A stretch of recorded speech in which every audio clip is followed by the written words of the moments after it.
علی بھائی اگلا سوال ہے، ایک صحیح حدیث میں آیا ہے کہ دجال مکے اور مدینے میں داخل نہیں ہو سکے گا، جبکہ دوسری صحیح حدیث میں آیا ہے کہ نبی صلی اللہ علیہ وسلم نے قرب قیامت میں دجال کو کعبے کا طواف کرتے ہوئے دیکھا تھا۔ ان دونوں احادیث میں تطبیق کیسے ممکن ہوگی؟ تطبیق اس میں تطبیق کہتے ہیں آپٹیمل سولوشن، یعنی دو چیزیں جو بظاہر ٹکرا رہی ہوں تو اس میں ایسا سولوشن بتایا جائے کہ دونوں چیزیں بیک وقت سیٹسفائی ہو جائیں، اس کو کہتے ہیں تطبیق۔ یہ پیورلی ایک ریلیجس ٹرم ہے جو یوز ہوتی ہے اس طرح کے معاملات کے اندر، کہ بظاہر اب ایک طرف یہ ٹھیک ہے، صحیح بخاری اور مسلم دونوں میں حدیث موجود ہے کہ نبی علیہ السلام نے فرمایا کہ جب دجال مدینہ شریف کی طرف آئے گا تو اس وقت مدینہ کے 7 دروازے ہوں گے، ہر دروازے کے اوپر 2 فرشتے مقرر ہوں گے جو حفاظت کریں گے، اسے مدینہ میں داخل نہیں ہونے دیں گے حتیٰ کہ وہ احد پہاڑ کے پیچھے جا کے اپنا قیام کرے گا، اور پھر فرشتے اسے شام کی طرف ہانک دیں گے۔ اور صحیح مسلم میں حدیث ہے کہ مکے اور مدینہ کے سوا ہر جگہ وہ داخل ہوگا، مکے اور مدینہ اس کے لیے حرام ہوگا۔ تو واقعی اب یہ تو احادیث موجود ہیں، بالکل یہ ہمارا عقیدہ ہے کہ مکہ اور مدینہ کی حفاظت ہوگی۔ بخاری اور مسلم دونوں میں حدیث ہے کہ دین قرب قیامت میں مدینہ میں آ جائے گا، اور مسلم میں ایک حدیث میں الفاظ ہیں 2 مساجد میں آ جائے گا، حرم مکہ اور حرم مدینہ۔ ویسے یہ بات ٹھیک ہو گئی ہے، کیونکہ حضور کے زمانے میں جو مکہ تھا نا، وہ اس وقت سارے کا سارا مکہ شریف کی مسجد میں آ چکا ہے، اتنی توسیع ہو گئی ہے۔ اور نبی علیہ السلام کے زمانے میں جتنا مدینہ شریف ایز اے سٹی تھا نا، وہ اب سارے کا سارا مسجد نبی میں آ چکا ہے۔ مسجد نبی اتنی بڑی ہے، تو جو حضور علیہ السلام نے فرمایا نا کہ 2 مسجدوں میں واپس آ جائے گا، یعنی ادھر لوگ پناہ کے لیے آئیں گے، جیسا کہ سانپ اپنے بل میں واپس آتا ہے حفاظت کے لیے۔ اس میں حضور نے ایمان کو سانپ سے تشبیہ نہیں دی، بلکہ ایمان بچانے کے عمل کو سانپ کے عمل سے تشبیہ دی ہے، جس طرح سانپ اپنے آپ کو بچانے کے لیے بل میں آ کے اپنی حفاظت کرتا ہے۔ تو یہ واضح احادیث ہیں کہ دجال مکہ مدینے میں داخل نہیں ہوگا، بخاری مسلم کی ہیں۔ اب یہ جو حدیث ہے نا، یہ بڑے لوگوں کو پریشان کرتی ہے کہ جی دوسری طرف بخاری مسلم میں ہے کہ نبی علیہ السلام فرماتے ہیں کہ میں نے ایک خواب دیکھا جس میں مجھے ایک بڑا خوبصورت شخص دکھایا گیا، جس کے لمبے بال تھے، یعنی زلفیں تھیں، اور اس سے پانی کے قطرے ٹپک رہے تھے، اور وہ 2 شخص کے سہارے ان کے کندھے پہ ہاتھ رکھا ہوا طواف کعبہ کر رہا تھا۔ تو مجھے پوچھنے پہ فرشتوں نے بتایا کہ یہ مسیح ہیں، عیسیٰ ابن مریم، اور یہ حضور کو خواب دکھایا جا رہا تھا۔ تو ظاہر ہے کہ خواب تو وحی الہی ہے۔ سورہ صافات میں حضرت ابراہیم علیہ السلام کو جو اللہ نے خواب دکھایا تھا وہ وحی الہی تھا، اس لیے تو انہوں نے اتنی بڑی ایکٹیویٹی پرفارم کرنے کے لیے تیار ہو گئے، بیٹے کو ذبح کرنے کے لیے۔ اور بخاری مسلم دونوں میں حدیث ہے کہ خواب نبوت کا 46واں حصہ ہے، یعنی نبیوں کی وحی کا ذریعہ جو ہے، نبیوں کے خواب تو سچے ہوتے ہیں۔ اور پھر نبی صلی اللہ علیہ وآلہ وسلم فرماتے ہیں تھوڑی دیر بعد میں نے دیکھا کہ ایک شخص طواف کعبہ کر رہا ہے جس کی دائیں آنکھ ختم ہے، اور اس کی جو بائیں یعنی وہ کان ہے اور بائیں آنکھ جو ہے انگور کے یعنی دانے کی طرح ابری ہوئی ہے، اور بڑا بد شکل گنگریالے بالوں والا، وہ بھی 2 افراد کے اوپر یوں ٹیک لگا کے نا اسی سٹائل میں وہ بھی طواف کعبہ کر رہا ہے۔ تو میں نے پوچھا یہ کون ہے، تو مجھے بتایا گیا یہ مسیح دجال ہے، وہ اوریجنل مسیح یعنی کرائسٹ، اور یہ ہے اینٹی کرائسٹ۔ وہ اکثر لوگ کہتے ہیں جی دجال کو مسیح کیوں کہا جاتا ہے، مسیح تو حضرت عیسیٰ ہے۔ اور سر ان کو جھوٹا مسیح کہا جاتا ہے، دجال کو، اس کو مسیح نہیں کہا جاتا، مسیح الدجال، جعلی مسیح، اور یہ ہے عیسیٰ ابن مریم مسیح، اصلی مسیح۔ تو وہ مسیح نہیں ہے، وہ جھوٹا مسیح ہے، کیونکہ یہودیوں کی کتابوں میں ہے کہ ایک مسیح آئے گا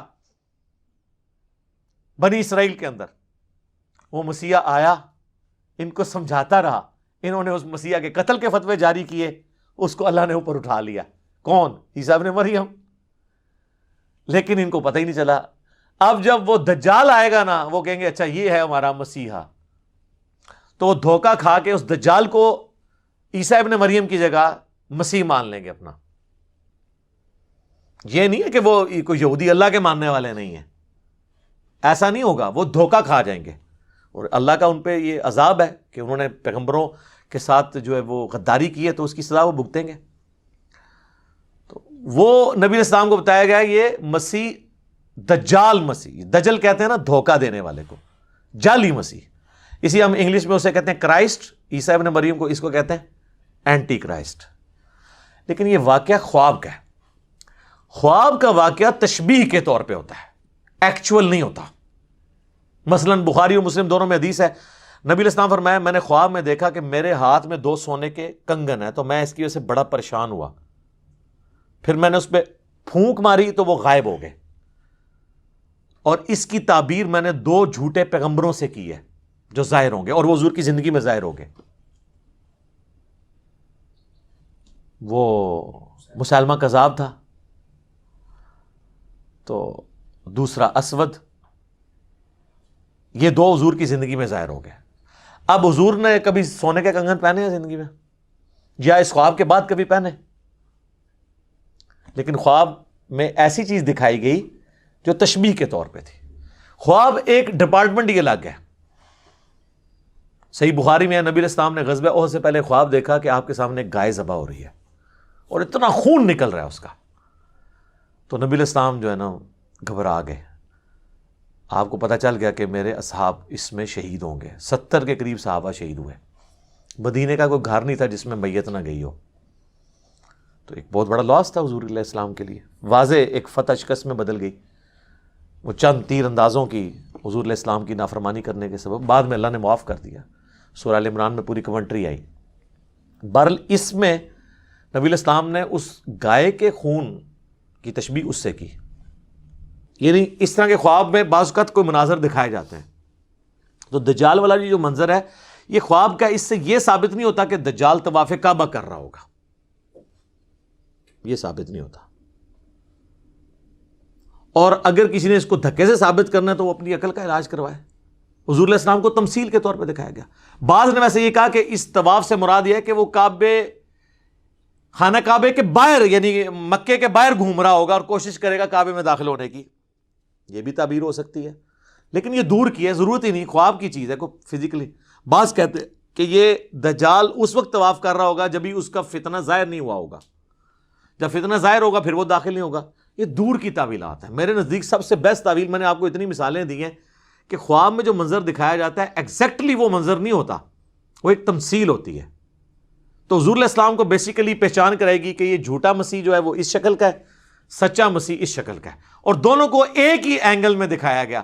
وہ بھی 2 بندوں کے سہارے طواف کر رہے ہیں، اور یہ بھی 2 بندوں کے کندھے پہ ہاتھ رکھ کے ایگزیکٹ اسی سین میں آپ کو یہ 2 چیزیں دکھائی گئی ہیں۔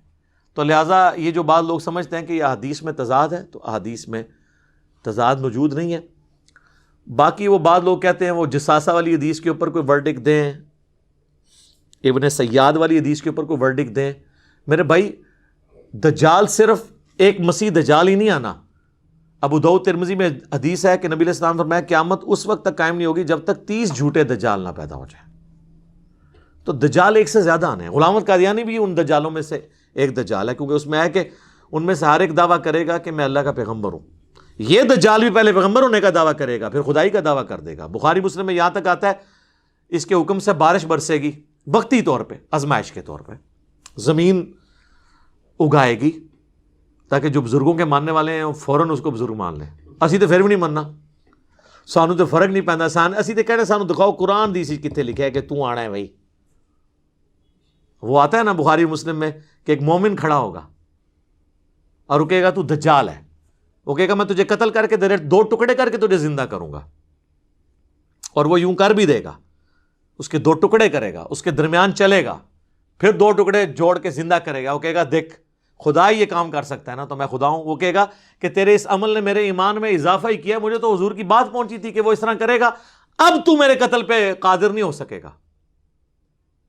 اس طریقے سے 2 ٹکڑے کرنے کے وہ کوشش کرے گا تو وہ تانبے کی بنا دی جائے گی اس کی گردن، پھر وہ غصے سے اس کو اٹھا کے اپنی جہنم میں پھینکے گا، لیکن وہ جنت میں پہنچ جائے گا، یعنی موت اس کو آ جائے گی۔ اور نبی صاحب فرمائے وہ اس زمانے کا سب سے بہترین شہید ہوگا، سید الشہداء ہوگا نا، جو المستدرک علاقے میں کہ سید الشہداء حمزہ ابن عبد المطلب ہے، یا وہ شخص بھی سید الشہداء ہے جو جابر حکمران کے سامنے کلمہ حق بلند کرے یہاں تک کہ اسے قتل کر دیا جائے۔ تو حسین ابن علی بھی سید الشہداء ہیں، اور وہ بھی مومن بھی سید الشہداء ہوگا جو دجال کے سامنے کھڑا ہوگا۔ حتیٰ کہ بخاری مسلم میں آتا ہے کہ دجال کے ماتھے پہ کافر لکھا ہوگا، لیکن ایبریویشن میں کافارا، مومن پہچان لیں گے۔ اور جو بابوں کے ماننے والے ہیں، کسے کہانیوں کے ماننے والے ہیں، وہ تو پھر وہ کہیں گے کافر نہیں لکھا ہے، تو سمجھ نہیں آئی ہے یہ نہیں لکھیا. جس نے کہتے نا کوڑا نے دماں لی دی صرف ہدایت تے لا رہے ہوندے نا دھکے نال, یہ بھی وہی کریں گے. کاف سے کش پڑھ لیں ہو سکتا ہے, فا سے فیض پڑھ لیں, اور را سے روحانیت پڑھ لیں یا روحانیت روحانیت کی بجائے. بخاری اور مسلم دونوں میں حدیث ہے, نبی علیہ السلام نے فرمایا کہ حضرت آدم علیہ السلام سے لے کے سارے پیغمبر اپنی اپنی امتوں کو دجال کے فتنے سے آگاہ کرتے آئے ہیں. اور مسلم میں ایک حدیث ہے کہ قیامت تک جتنے فتنے آئیں گے حضرت آدم علیہ السلام سے لے کے دجال سے بڑا کوئی فتنہ نہیں ہے. ٹھیک ہے, ظاہر ہے کہ اللہ کی طرف سے ایک آزمائش ہوگا, تو اللہ تعالیٰ ہمیں محفوظ رکھے اس فتنے سے. اور اس کے لیے بھی صحیح مسلم میں ہے کہ نبی علیہ السلام نے فرمایا کہ جو شخص سورۃ الکہف کی پہلی 10 آیات یاد کر لے گا, اور ایک دوسری حدیث میں مسلم کی آخری 10 آیات کا بھی ذکر ہے, بہرحال پہلی 10 آیات یاد کر لیں تو وہ اس کے دجال کے فتنے سے بچ جائے گا. تو یہ آیات کوشش کریں روزانہ, نہیں تو ہفتے میں ایک دفعہ تلاوت کر لیں تاکہ یاد رہیں. باقی یہ ویڈیو شیڈیو ریکارڈ کرانا ہے جی دجال نے کدوں آنا ہے, بھائی میں تو نہیں دجال نو کٹ سکتا, جدوں آئے گا دیکھی جائے گی. تو اور لوگ اس طرح کے ٹاپکس میں بڑا انٹرسٹ, قیامت کی نشانی ہے جی. قیامت کی سب سے بڑی نشانی آج سے 1400 سال پہلے ظاہر ہو چکی ہے, نبی علیہ السلام کی بعثت. جی قرآن میں ذکر ہے اقتربت الساعہ, قریب آ گئی قیامت. وانشق القمر, اور 2 ٹکڑے ہو گیا چاند. اور بخاری مسلم میں ہے کہ نبی علیہ السلام کے زمانے میں چاند 2 ٹکڑے ہوا, اللہ تعالیٰ نے یہ نشانی کے طور پہ دکھائی بات. پھر مسلم شریف کے الفاظ ہیں کہ میں اور قیامت اس طرح ساتھ بھیجے گئے ہیں جیسے یہ 2 انگلیاں, شہادت کی انگلی اور درمیان والی. یعنی اب میرے بعد کوئی نبی نہیں آئے گا, قیامت ہی آئے گی. ہزاروں انبیاء کی تاریخ میں آخری پیغمبر کا آنا اور پھر اس کے بعد قیامت آنا, تو سر قیامت کی نشانیاں ظاہر ہو چکی ہوئی ہیں.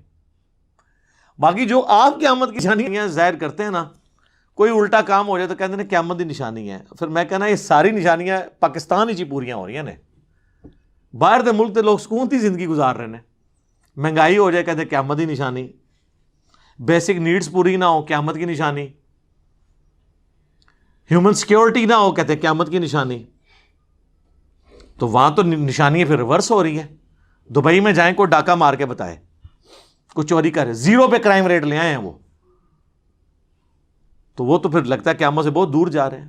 اس طرح نہیں قیامت کی نشانی ہوتی. باقی آپ نے چسکے لینے کے لیے سننا ہے تو سنتے رہیں. اصل چیز یہ ہے کہ آپ آخرت کی تیاری کریں, ان چکروں میں نہ پڑیں. ٹھیک ہو گیا جی, جزاکم اللہ خیر.